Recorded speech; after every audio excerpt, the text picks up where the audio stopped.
Bom dia. Essa iluminação aqui.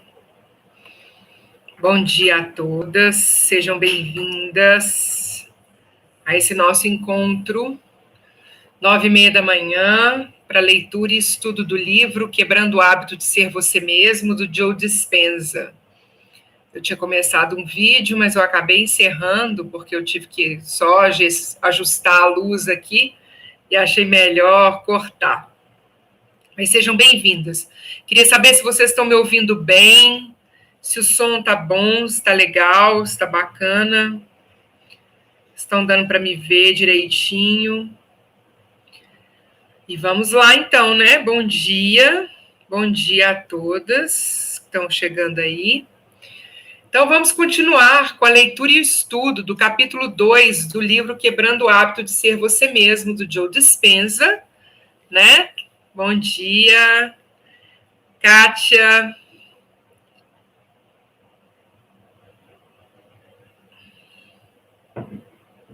Esse livro aí que está tão intrigante aí, trazendo tantas informações novas para nós. Bom dia, Elaine. Vocês estão me ouvindo bem? O som tá bom? Estou usando o som do microfone, aí eu espero que esteja ok. Então, vamos lá. Na semana passada, nós encerramos a parte grandeza é agarrar-se a um sonho independentemente do ambiente. Ótimo som, maravilha. E agora a gente vai, gigantes da história, porque seus sonhos eram irrealistas e sem sentido. Os maiores indivíduos da história estavam, gratidão pelo retorno aí. Então, os maiores indivíduos da história estavam inabalavelmente comprometidos com um destino futuro, sem qualquer necessidade de uma resposta imediata do ambiente.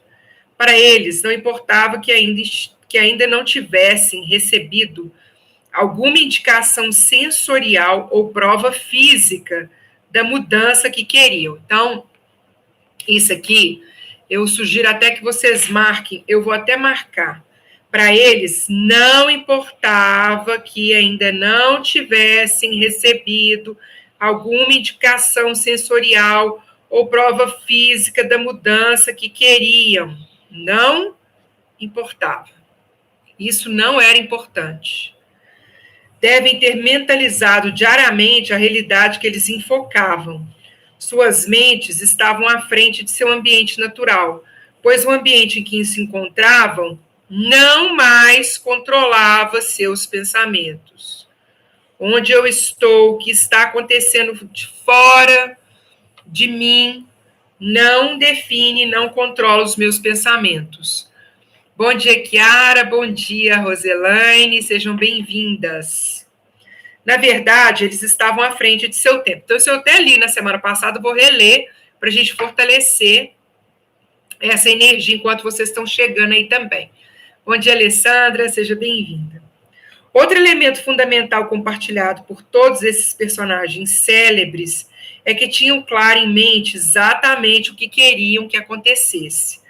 Lembre-se, deixemos o como para uma mente superior, e eles deviam saber disso. Deixamos o como para uma mente superior. Pois bem, eles sabiam o que eles queriam.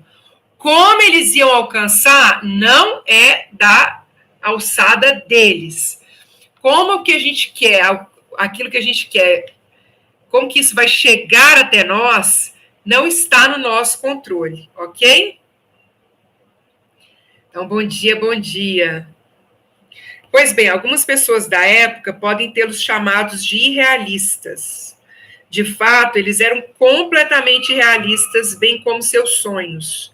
O evento que estavam adotando em pensamento, ação e emoção não era realista, pois a realidade ainda não havia ocorrido. Os ignorantes e os céticos também podem ter dito que suas visões não faziam sentido, e esses opositores estariam corretos. Uma visão da realidade futura era sem sentido. Uma visão da realidade futura era sem sentido. Eu não estou vendo isso que você está falando. Não estou ouvindo isso que você está falando. né? Eu não estou sentindo, eu não estou percebendo essa realidade, ela é sem sentido. Existia uma realidade além do que eu posso perceber através dos meus sentidos. Existe uma realidade além dos sentidos, além dessa minha percepção sensorial do que está acontecendo agora. Tomando outro exemplo, Joana d'Arc foi considerada insensata, até mesmo insana. Suas ideias desafiavam as crenças da época e fizeram dela uma ameaça ao sistema político vigente. Mas quando sua visão se manifestou, ela foi considerada profundamente virtuosa. Quando uma pessoa tem um sonho independente do ambiente, isso é grandeza, apesar de que as pessoas considerarem maluquice antes, né? Então, no caso da Joana d'Arc, ela era doida antes.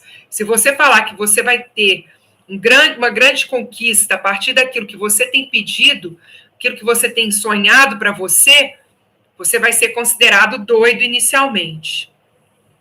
Então, vamos lá. Agora que eu estou vendo que a minha Moana está caída aqui, eu tenho que colocá-la lá de volta. Acho que é o vento que eu coloquei um ventilador de teto aqui e acho que ele derrubou a Moana.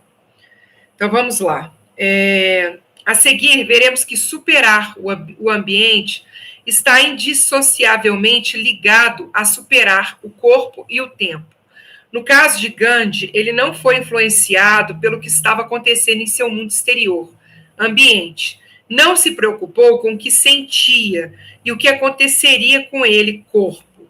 E não se importou com quanto tempo demoraria para concretizar o sonho de liberdade, tempo. Ele simplesmente sabia que mais cedo ou mais tarde todos esses elementos se curvariam às suas intenções. Gente, olha isso, olha a força dessa crença, desse pensamento a respeito daquilo que ele queria. Ele sabia que o ambiente, o seu corpo e o tempo, se mais cedo ou mais tarde, se curvariam às suas intenções. No caso de todos os gigantes da história, é possível que suas ideias se desenvolvessem no laboratório de suas mentes a tal ponto que para seus cérebros fosse como se a experiência já tivesse ocorrido. Você também pode mudar quem é apenas pelo pensamento. Então, ensaio mental, como os nossos pensamentos podem se tornar nossa experiência. A neurociência comprovou que podemos mudar nosso cérebro e, portanto, nossos comportamentos, atitudes e crenças, simplesmente pensando de modo diferente. Em outras palavras, sem mudar nada em nosso ambiente. Por meio de ensaio mental, imaginar repetidamente a execução de uma ação, os circuitos cerebrais conseguem se organizar para refletir nossos objetivos. Podemos tornar nossos pensamentos tão reais que o cérebro muda para parecer que o evento já se tornou uma realidade física. Podemos mudar o cérebro para que fique à frente de qualquer experiência real em nosso mundo externo. Então, o cérebro, ele já percebe a realidade, ele já sente a realidade como se ela fosse verdadeira agora. Bom dia aí, Renata, e Clair, Lena, gratidão a todas aí.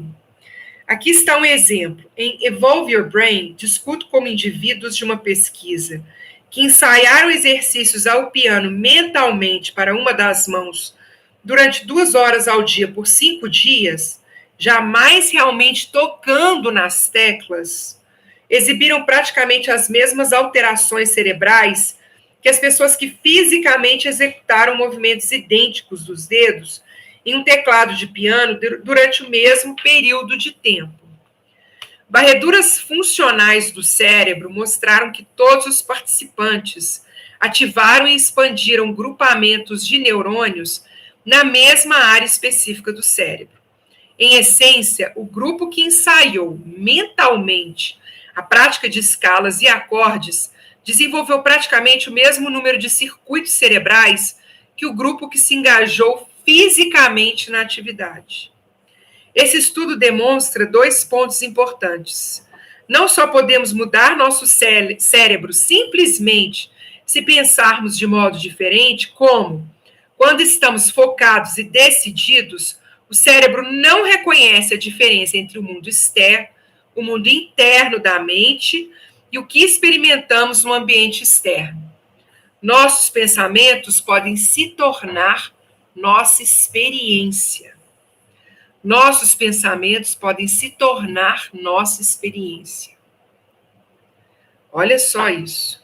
Essa noção é crítica para o sucesso ou fracasso em seu esforço para substituir hábitos antigos, podar antigas conexões neurais por novos, fazer brotar novas redes neurais. Assim, vamos olhar mais de perto como ocorreu a mesma sequência de aprendizado naquelas pessoas que praticaram mentalmente, mas que jamais tocaram quaisquer notas fisicamente. Ao adquirirmos uma aptidão, seja física ou mentalmente, existem 4 elementos que todos nós utilizamos para mudar nosso cérebro: aprender o conhecimento, receber instruções práticas, prestar atenção e repetir. Então, são 4 elementos que todos nós utilizamos para mudar nosso cérebro: aprender conhecimento, receber instruções práticas, prestar atenção e repetir. Aprender é fazer conexões sinápticas. A instrução envolve o corpo a fim de ter uma nova experiência que enriquece ainda mais o cérebro. Quando também prestamos atenção e repetimos nova aptidão diversas vezes, nosso cérebro muda. O grupo que tocou as escalas e acordes fisicamente desenvolveu novos circuitos cerebrais porque seguiu essa fórmula. Os participantes que ensaiaram mentalmente também seguiram essa fórmula, só que não tiveram o corpo envolvido fisicamente. Na mente, foram tranquilamente capazes de se imaginar tocando piano. Lembre, depois de esses indivíduos praticarem mentalmente várias e várias vezes, seus cérebros mostraram as mesmas alterações neurológicas dos participantes que de fato tocaram piano. Foram forjadas novas redes de neurônios, redes neurais, demonstrando que, na verdade, eles já tinham se engajado na prática de escalas e acordes de piano sem a real experiência física. Podemos dizer que seus cérebros existiram no futuro, à frente do evento físico de tocar piano. Devido ao nosso lobo frontal aumentado e nossa aptidão singular para tornar os pensamentos mais reais do que qualquer coisa, o prosencéfalo pode naturalmente reduzir o volume do ambiente externo para que nada mais seja processado, a não ser um único pensamento focado.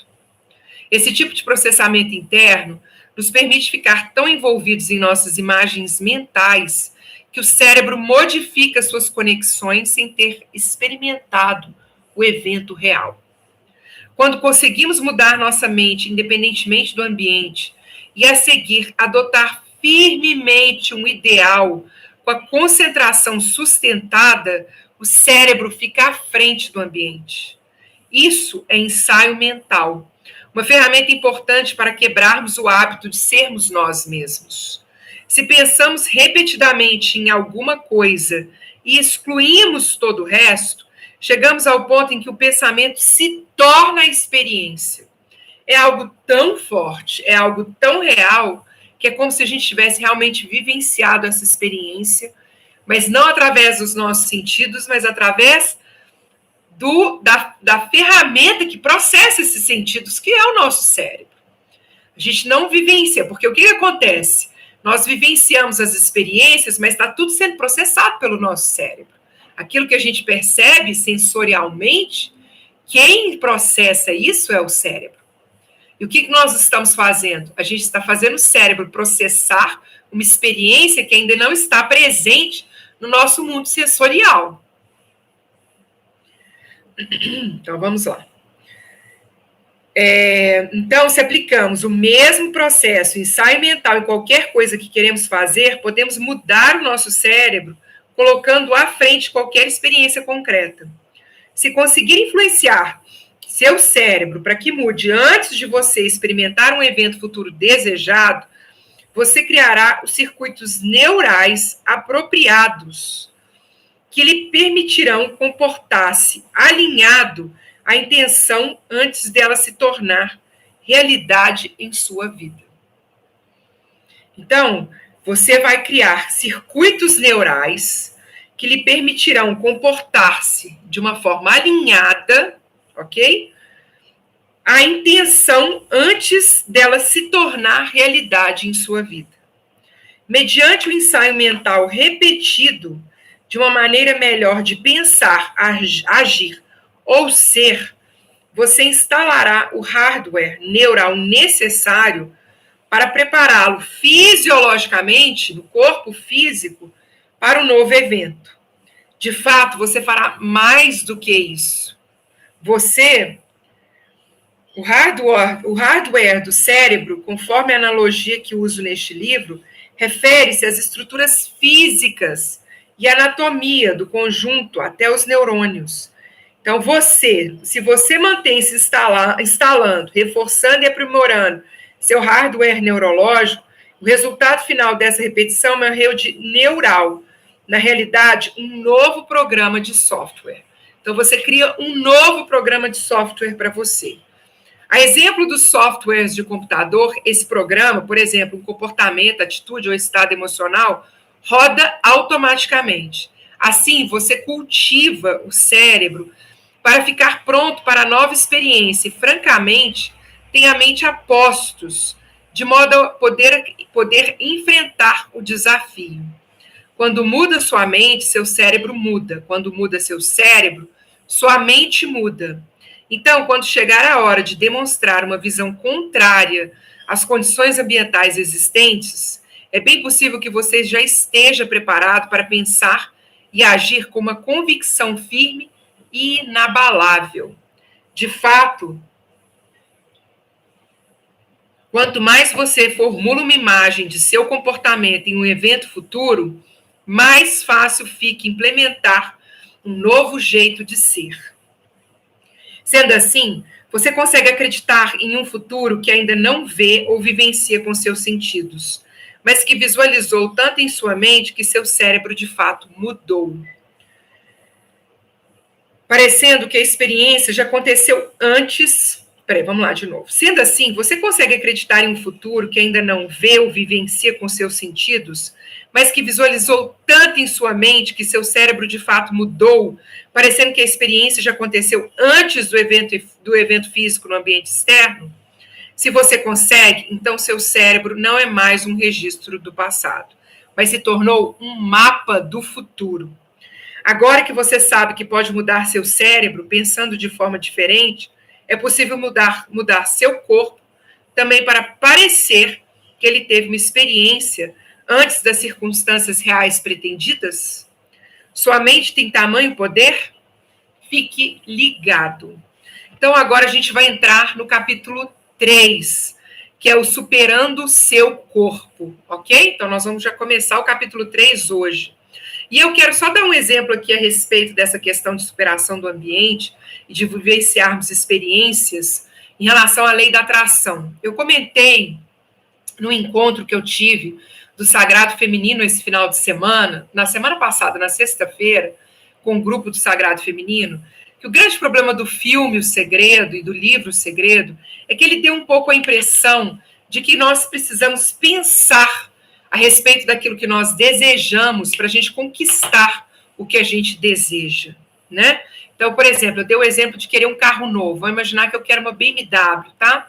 Então, eu quero uma BMW, que foi o exemplo que eu dei também nesse encontro. Quem estava lá pode aí confirmar. Então, eu quero uma BMW e fico nesse desejo de BMW. Então, eu tenho um pensamento desse desejo dessa BMW e fico pensando nessa BMW como pensando que essa é a forma que a lei da atração tem para funcionar. Eu penso a respeito daquilo que eu desejo e isso se materializa na minha vida. Mas o que ele está falando aqui não é de pensarmos apenas naquilo que nós desejamos, Tá? Então, eu fico pensando na BMW, pensando na BMW, pensando na BMW. O que eu dei de exemplo para o pessoal lá do encontro foi o seguinte: muitas vezes esses pensamentos relacionados àquilo que nós desejamos, eles estão tão contrários à nossa realidade que a gente pensa na BMW, mas a gente realmente não quer ela. Não é algo que eu quero realmente materializar na minha vida, porque eu não sei nem como cuidar dessa BMW. Eu não sei nem como fazer para pagar o IPVA dela. Eu não sei nem se eu vou ter dinheiro para poder manter caso um pneu dela fure e eu tenho que trocar uma peça, um pneu da BMW.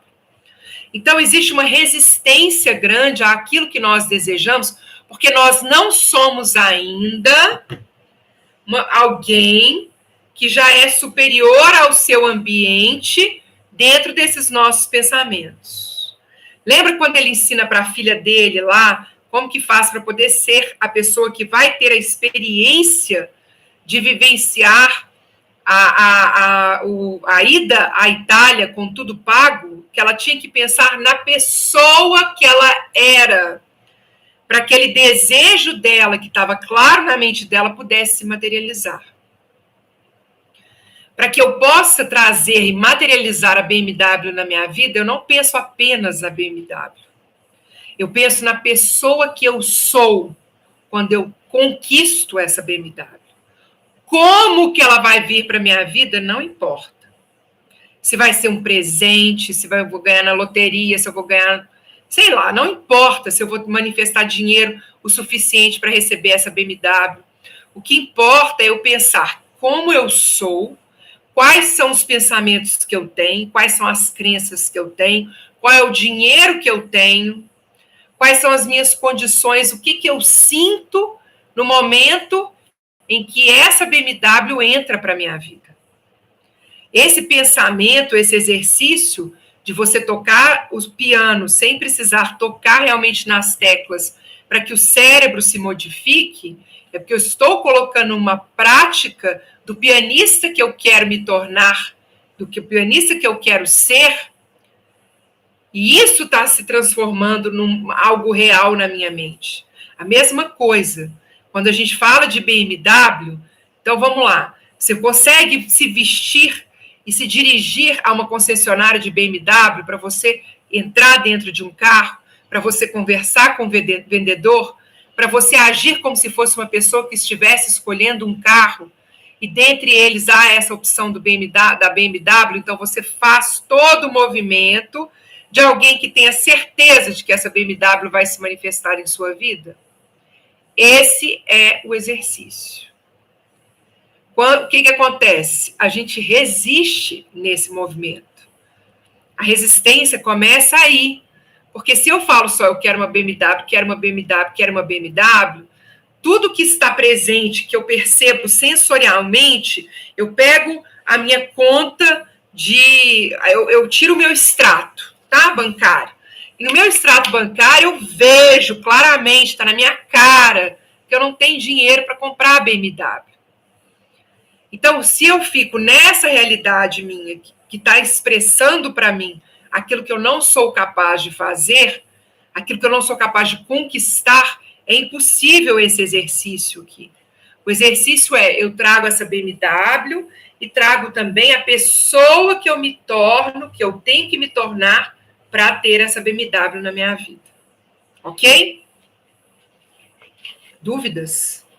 Tá claro?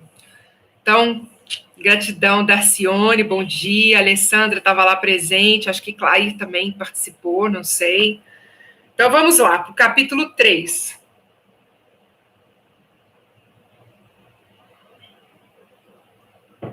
Tá claro, gente? Tem alguma dúvida? Essa idealização, exercício seria como a brincadeira de casinha das crianças. Ela vive por alguns momentos naquela realidade. É exatamente isso.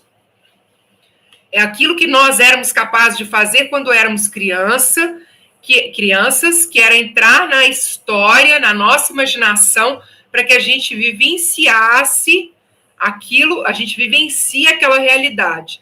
E depois a gente vai falando que imaginação é coisa de criança. Que imaginação não é coisa de adulto. E, na verdade, Einstein dizia que a imaginação, inclusive, ela é mais importante num processo de criação mesmo daquilo que a gente deseja para a nossa vida. Começa pela imaginação. Começa por aquilo que eu imagino e como que essa imaginação toma conta da minha mente, do meu corpo, das minhas sensações para que se torne realidade. Bom dia, André. André também estava. Então, gratidão, Roselane. Maravilha. Ok? Então, a gente vai agora para o capítulo 3, que é Superando o Corpo. Ninguém pensa em um vácuo. Brinque com as crianças da família. Finge que até tornar real. É isso. A gente precisa voltar com a prática da imaginação e ele vai mostrar isso muito para nós aqui. Gente, perdão, só pegando uma água aqui. Vai mostrando para nós com muita clareza a importância disso, né? O que ele está falando de pensamentos, de uma realidade que não existe. Então, a gente tem que fazer um exercício de imaginação, de imaginar isso. O tanto que isso é importante para essa transformação da nossa vida. Então, vamos lá. Ninguém pensa em um vácuo. Cada vez que você tem um pensamento, há uma reação bioquímica no cérebro. Você produz uma substância química. E como você aprenderá, o cérebro, então, libera sinais químicos específicos para o corpo, onde eles atuam como mensageiros do pensamento. Quando o corpo recebe mensagens químicas do cérebro, ele obedece instantaneamente, iniciando uma série de reações correspondentes, alinhadas diretamente com o que o cérebro está pensando. O corpo envia imediatamente uma imagem para o cérebro, uma mensagem para o cérebro, confirmando que agora ele está se sentindo exatamente igual ao que o cérebro está pensando. Para entender esse processo, como você normalmente pensa igual ao seu corpo e como formar uma nova mente, é preciso avaliar o papel que o cérebro e sua química desempenham em sua vida. Nas últimas décadas, descobrimos que o cérebro e o restante do corpo interagem via poderosos sinais eletroquímicos. Entre nossas orelhas existe uma imensa indústria química que orquestra uma miríade de funções corporais. Mas relaxe, isso será a aula básica de química cerebral.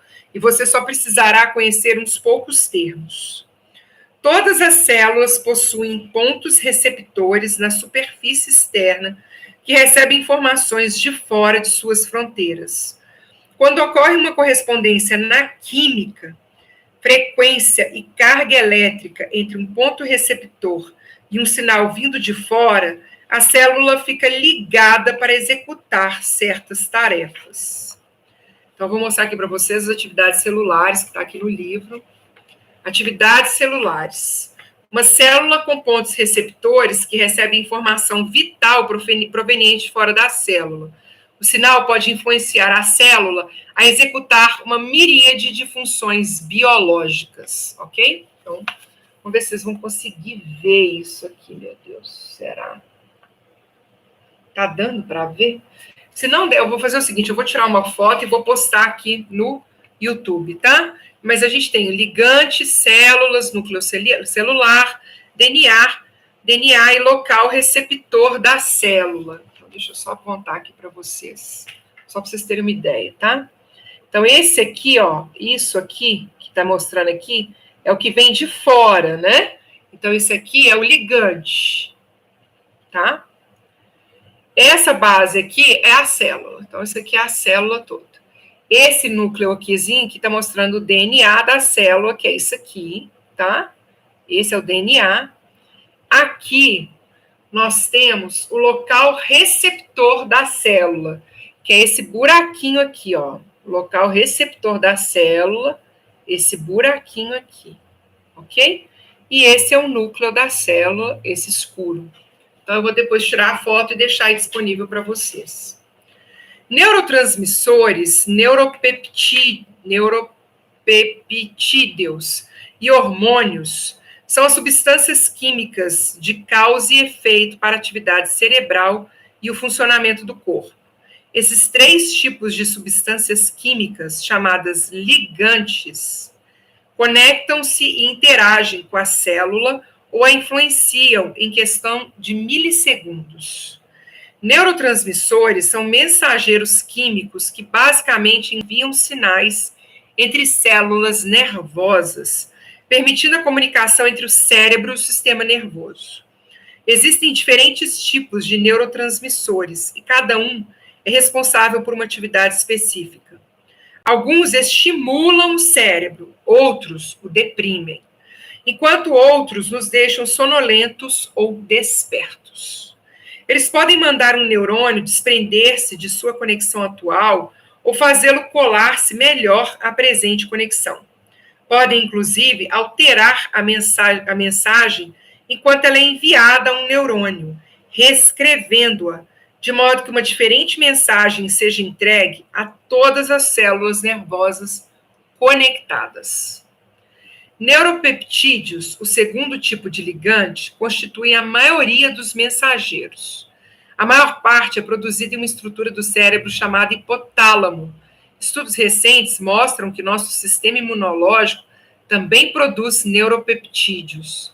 Essas substâncias químicas passam pela glândula pituitária, que a seguir libera uma mensagem química com instruções específicas para o corpo.